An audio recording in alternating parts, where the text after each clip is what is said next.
कोविडमध्ये सगळ्यांनी 6 महिने घरी काढले, बरोबर आहे. बऱ्याच जणांचे बिझनेस गेले, बऱ्याच जणांचे जॉब्स गेले, बऱ्याच इंडस्ट्री सफर झाले. पण कोविडने बरंच काही शिकवलं आपल्याला. बऱ्याचशा नवीन गोष्टी झालेल्या आहेत. वर्क फ्रॉम होम म्हणजे आपण घरी काम करायची प्रॅक्टिस कोणालाही नव्हती, पण आपण वर्क फ्रॉम होम मधून घरी काम कसं करायचं.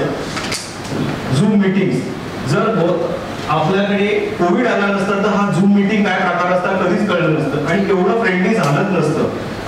ऑनलाईन एज्युकेशन सेक्शन म्हणजे कोविडमुळे काही थांबलं का? काही थांबलं नाहीये, फक्त स्लो झालं. थोड्याशा गोष्टी स्लो झाल्या, पण त्याच्यावर सगळ्या वर्ल्डने मिळून रस्ते शोधले आणि याच्यातनं आपण बाहेर पडलो. फ्लेक्झिबिलिटी वर्क आलं, त्याच्यामुळे work from home, freelancing growth झालं, न्यू स्मॉल स्केल बिझनेस. आपण घरी होतो तरी पण बऱ्याच जणांनी घरगुती बिझनेस चालू केले. कशा पद्धतीने चालू केले? आपण काय बघत होतो? फक्त आपल्याकडे मोबाईल होता, बाकी काय होतं का? पण तरीही घरातनं बिझनेस चालू करून लोकांनी बिझनेस केले. छोटे मोठे का होईना बिझनेस करून ते आजपर्यंत इथपर्यंत आले. पण ते कशामुळे आले?